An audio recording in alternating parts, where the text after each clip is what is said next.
first question is introduce yourself with pronouns, your major, your UNI, and your hometown. Okay. My name is Kyle Hobt.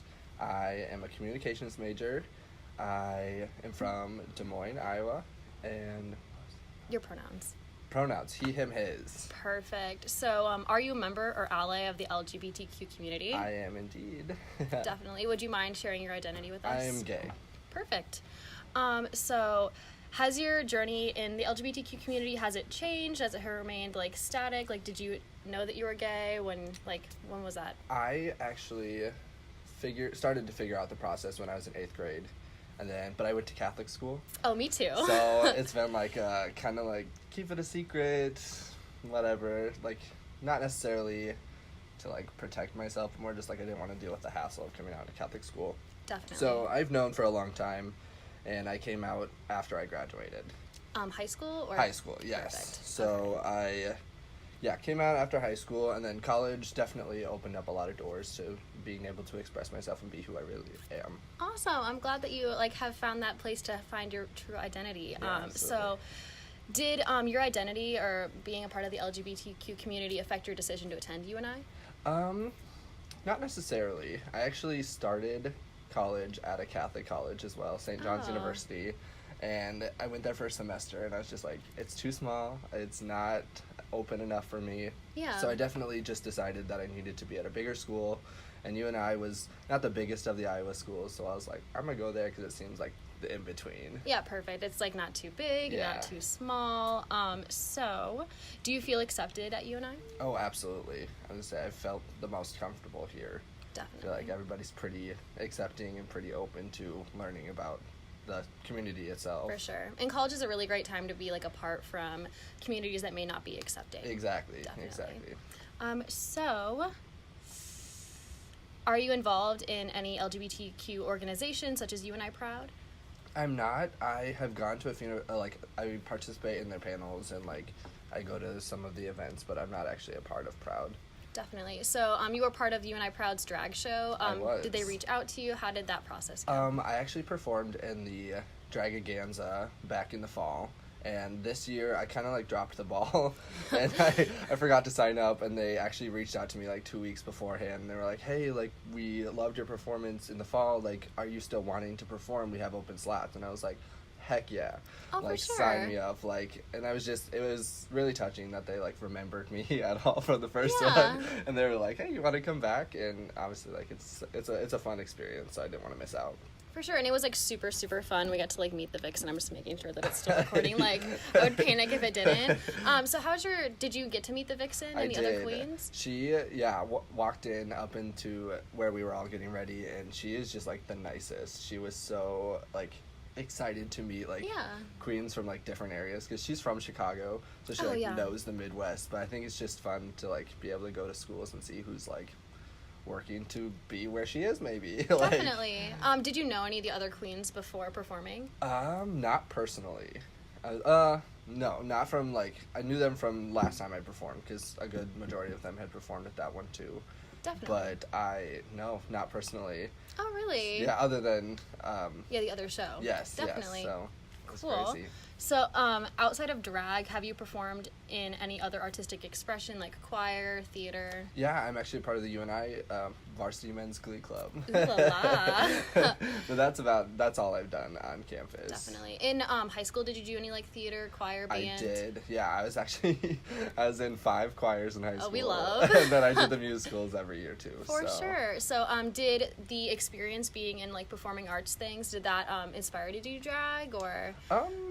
Yeah, I guess a little bit. It gives you the confidence to be able to put yourself out there, as a different personality, I guess. Exactly, yeah. And public speaking is so much different than putting on a character. Yeah. For sure. Sometimes I guess that might make it a little easier. Yeah. So, have you been in the audience for any drag shows, or have you attended any gay bars and things like that? Yes, actually.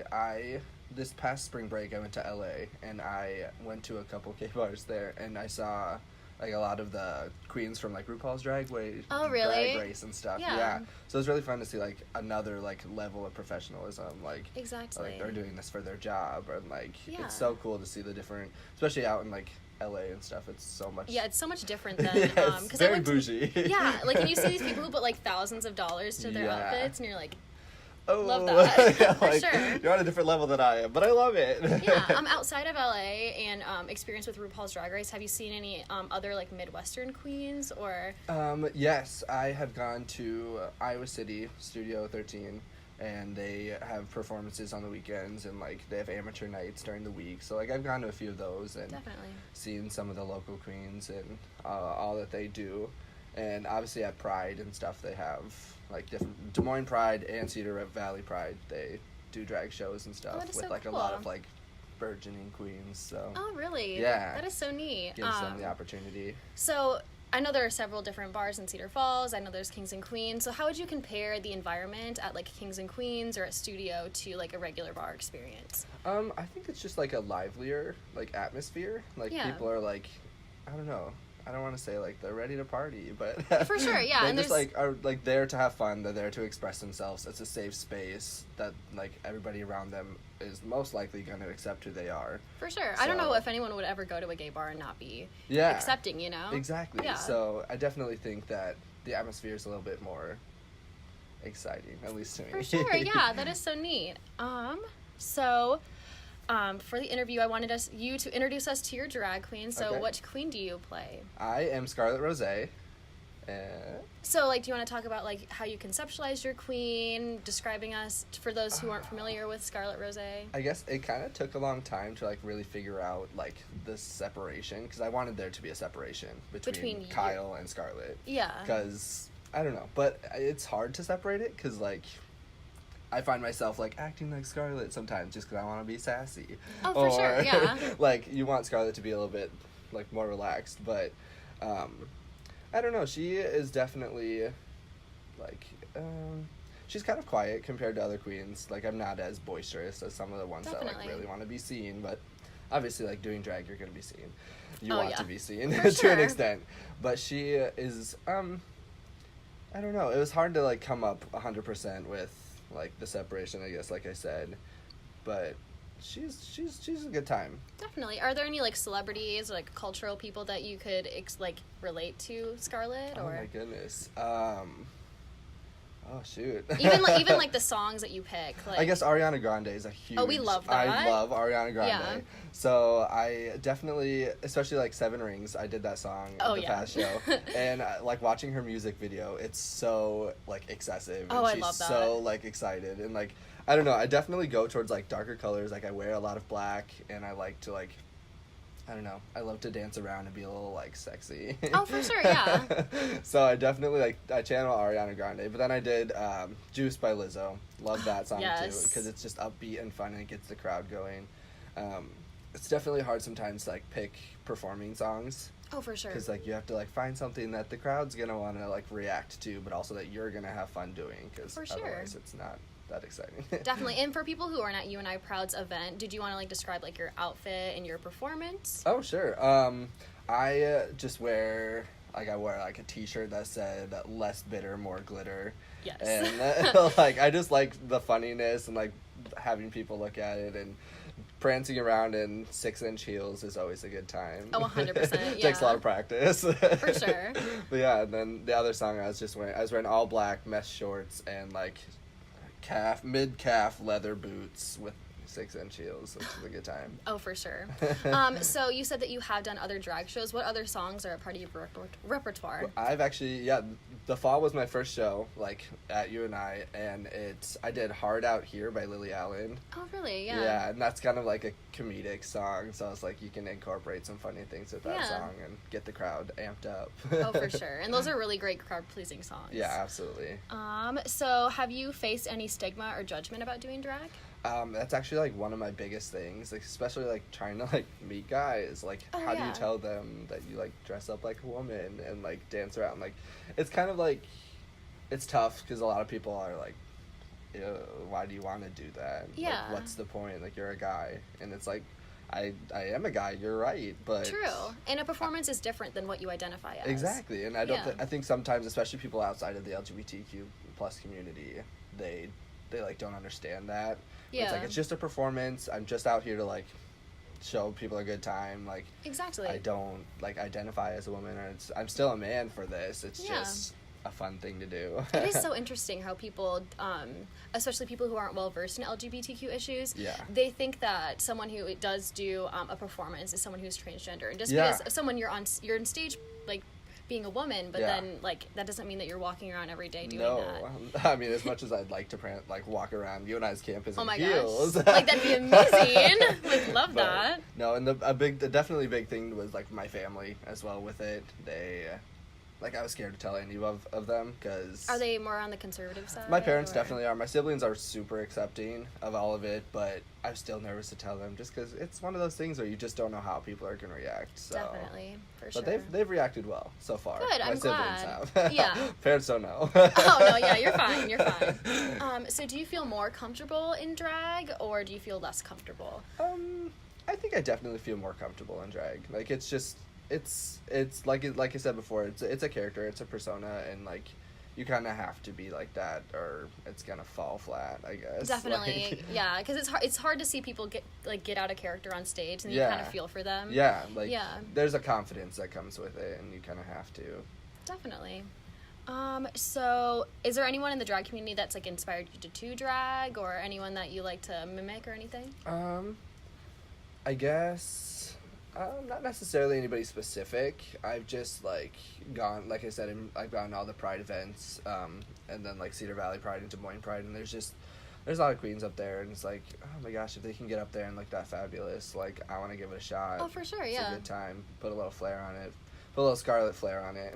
Oh, I love that. And I love your name. That's so funny. How did you come up with the name? I actually didn't even come up with the name until I bought the wig. I have a red wig. Yeah. Like a dark red wig. And I have red hair myself. So I was just kind of playing around with different colors and different just random things. And I went online and did all the drag queen name generators, and I was oh really? Yeah, that's a thing. But absolutely. You put in your name, your pet's name, and all this stuff, and pops out a name for you. Yeah. But I just was kind of getting results from that and trying to make it my own, not necessarily what it spit out for me.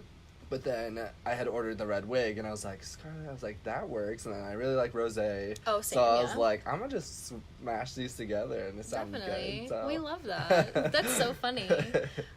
So, what is another question? So what quality in your drag persona do you wish that you had in real life? Oh, my gosh. I would definitely say just, the confidence level. I get out there, and, when you're in drag, you kind of have to, step up your game and, be more out there, yeah. And I think definitely in the LGBTQ community, drag queens are kind of seen as a certain sort of pillar, they are an existence in their own, and people kind of look up to it because they are so confident, because they do put themselves out there, especially in public. They are representatives for our community. Definitely. In a big different kind of way. So I definitely wish that I had the confidence that Scarlett has. For sure, but it's a great way to, because I know a lot of people have a hard time presenting as themselves. So having that character to go behind to give them confidence is a really cool thing to have. Yeah, so it's when I come out of it and I'm back to Kyle, I'm kind of okay, I'm still pretty confident when it comes to stuff, but yeah. Scarlett's definitely on it's next level, yeah. For sure. So what is someone who hasn't been to a drag bar, what would you give them advice as their first show or something? Well, first, tip your queens. No. Yeah, no, that is a thing though, because people don't know about that. Because a lot of times that's how they get their money for the night. If they're doing it for a job, getting tips is how they survive. Because I went to the gay 90s and no one knew that they should tip. Exactly. It's a huge part of it. Oh, yeah. Absolutely. But no, I definitely say just let go. Don't be afraid to be yourself, because that's the point of it. Is to be able to let go, express yourself, be crazy, have fun. I don't know. I feel I've seen a lot of people come to drag bars or gay bars in general, and they're just especially my friends that aren't part of the LGBTQ community, that just kind of close up. They're they don't know how to act. They're exactly. Okay, I don't feel I belong here, but it's nah, everybody belongs there. Exactly, because it's a space for allies as well as people in the community. So I think it's just let go, have some fun, enjoy yourself. It is a super fun environment. Oh yeah. So what would make a good ally at a drag event? What would make a good ally? Like someone who isn't in the LGBTQ community but is like attending an event, like what would make them a good ally? I don't know, just like be as supportive as you can, because like we're putting ourselves out there. People, like I said, people struggle to put themselves out there. People have their own stories. Like just letting them know that like you're there to support them, like cheer for them, love them. Definitely. Like show your support. That's huge. And I saw your roommate was like dancing with you. Yeah. That was like the funniest thing ever. I loved that. I would say he's been a huge supporter, and like that was one thing I was just like nervous, but every time I come up with something new or like I make a new outfit, I'm like, hey, look at this. Like, do you like this? Does this look good? He's like, yeah, that's good. So like he's been huge. He's been a huge support. That is awesome that you have a support system like that. Oh, absolutely. For sure. It's great. So you talked about a couple drag songs that you have performed. What would be like a dream song to do? Like if you were on RuPaul's Drag Race, like what would like one song that you would have to do? Well, anything Ariana Grande. Oh, 100%. I've already done Ariana, but like there's so many that I would love to do. I don't know. A lot of Demi Lovato is pretty good to dance to and like party to, because she's kind of an upbeat person too. I know in the fall I was gonna do Daddy Issues by Demi Lovato. Oh, really? Yeah, and that one's it could be comedic. I mean, when you listen to it, it's pretty funny, but it would just be fun to like exaggerate it and put it out there. Because like once people are melodramatic, it almost makes it like super hilarious. Exactly. Yeah. Exactly. And there have been queens on campus in the past that like do funny things like way over the top, like way more than just what the lyric is saying. So they'll interpret it a different way, and it's so hilarious. Fun. Yeah. For sure. Makes So for a good show. How did you learn how to do your makeup and like how to create a drag queen with like a wig, makeup, costume? It was definitely a long process, and like it was coming down to the wire in the fall, especially like trying to come up with something, because I was like, oh my gosh, I have a show in a week and I have no clue what I'm doing yet. Yeah. But I watched a lot of YouTube videos.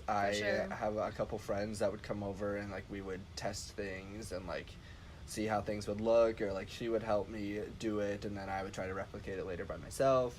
And I don't know, I just went on Amazon looking for wigs and stuff. I was like, which one and it's a great resource. Most? Yeah, you just kind of like run with it, and then I don't know, like you just have to it's a lot of practice. For sure. Like a lot of putting it all on, taking it all off, putting parts of it on to learn how to do it better next time, and taking it all off. The process of de-dragging is... Oh, I'm sure. So much. Yeah. Because, like, after the You and I Proud show, I saw some queens went out afterwards, and they went out as, like, themselves, not the character. And, like, to see them, one, at being a drag queen, and then also, like, an hour later being, like, totally themselves is wild. It's crazy. You go home and, like, you're sad to take it all off because it's a lot of work to put into it, like putting it all on, but you're like, nah, get me out of this. Like, for sure. Like, we're sweaty and tired. Yeah. Yeah. It's a long process for sure. So let's say that you had like a show at 7 p.m. Like, when would you start your process, and like how was that process be? I would probably start with makeup. Well, yeah, makeup at like 4. Oh, really? Probably. Yeah, maybe sometimes earlier, it kind of depends, but this past time I pushed it. I was waiting for my friend to come over so she could help me, and she didn't get off work right away. So I was like, oh my gosh. So I was like putting on fake nails. I was starting my makeup and like trying to fix the wig to look correctly. And then, like I wear like 7 pairs of tights to like, cause cause I don't shave my legs for it, cause like you should, but like I just wear like 7 pairs of leggings and you can't see no one anything. No one can tell, for sure. So like I got put on 7 pairs of like pantyhose legging things, and that takes so long, and it's a build-up process, and like if you don't start early enough, you're gonna be late. I'm sure, like, because I can relate with like prom and things, like when you like wait until the last minute and you're like shoving a fake nail on, like throwing lashes on, and like running out the door. Yeah, like it's crazy, but it's fun. The build-up is fun. For sure. So what is like your most memorable time as being a queen on stage? Like, do you have like a song and a specific experience? Definitely my first time doing Hard Out Here by Lily Allen. Like it was just like, I was so nervous building up to it. Everybody else had performed before, so I was just like, okay, I'm the newbie here. Yeah. And I don't know. Yeah, once you put it all on, though, like you're ready. Like the persona takes over, and you're like, okay, now I just gotta remember the words. Exactly. Has that ever been an issue for you? No. Not remembering words? You get out there, and it's all there. You just have to focus and just let go and have fun, like I've said before. For sure. Half of the performance is just having fun yourself. Yeah. So are there any misconceptions about drag queens? I don't know. I think that certain queens get definite, like, their first impressions aren't always great, or, like, they, like, get certain, like, reputations in the community as, like, the Vixen, when she came on RuPaul's Drag Race, she wasn't, like, super great. Like, she was kind of, like, perceived as a bitch. Oh, really? And, like, that wasn't great. But she came and she's so nice. She was so, so nice. So, I don't know. I think that people just need to keep an open mind and... Yeah, because your character isn't yourself. Yeah, you know? exactly. And she ended up being amazing. Yeah, I was, like, literally incredible. deceased. Yeah. Like, I was just blown away. And I was like, oh, I got to perform after that? Okay. Yeah, and, like, all the queens that were performing in front of her, even, like, the queens that were bold enough to have that be their first time, like, in front of a queen from RuPaul's Drag Race, it's insane. Like, she was just, oh, my gosh. But she was so excited. She kept telling us all, she's like, you're doing so great. Like, you're amazing. Like, keep going. Like, just keep, like, next level. Like, keep one-upping yourself for next time. And it's just, for sure. She was very supportive too, so I think that's, yeah. And that's so nice to hear, especially because you can hear that sometimes people who are in the higher ups don't have time for those people. Exactly, which I think we were all a little nervous about, just because it was like, she's a big deal, so like coming here, like, who are we? But she definitely made us feel good about it. Definitely, and she was super supportive. Oh, yeah. So I know that we've done a lot in this podcast episode so far, but is there anything about drag queens that you wanted to add? Anything that you feel like I forgot to put? I would like to say that if anybody out there is, like, even considering it, just, like, figure out a way to try it once. Yeah. Like, or just, like, buy a pair of heels and go from there. That was the first thing I did. Oh, I bought a pair of pink heels from Plato's Closet, and I just was like, that's where it all started. And I was just like... Was there any, like, stigma or anything when you purchased them? Like, did you, I was nervous as heck. I had I had a female friend with me, and she, like, walked up there with me, but I was, like, nervous, but the cashier, like, didn't even give it a second thought. She was like, okay, like... Yeah. Like, checked it out. She didn't question it at all, but I was definitely nervous, like, walking around the store even. I was just like, I'm a guy walking around with heels, but it's just like, it's definitely taken a long time for me to feel comfortable, like, walking around in stores, like, presenting male with female things, just because the community is a little hard to for sure explain stuff to sometimes. Oh, yeah. And, like, I was hoping that you didn't have to, like, this is for my girlfriend or something, you know? Because, like, some people have to feel like they have to have that throwaway. Yeah, but it's, just be confident, give drag a shot if you're thinking about it. Just roll with it. It's a good time. Definitely. You may unlock something that you didn't know was there. Yeah, that's so great. So in conclusion, do you have any, like, YouTube videos of you doing drag? So if someone that was listening to this podcast wanted to see Scarlet Rose, any social medias, or even you could promote your own social media if you wanted. I don't have anything posted yet. It's been pretty on the down low for me, other than, like, friends and stuff posting stuff if they want to. But I've been considering getting out there and making an Instagram or something, so definitely. keep an eye out for Scarlet Rose, y'all. Oh, for sure. Well, thank you so much for letting me interview you. It's been super interesting hearing about your perspective.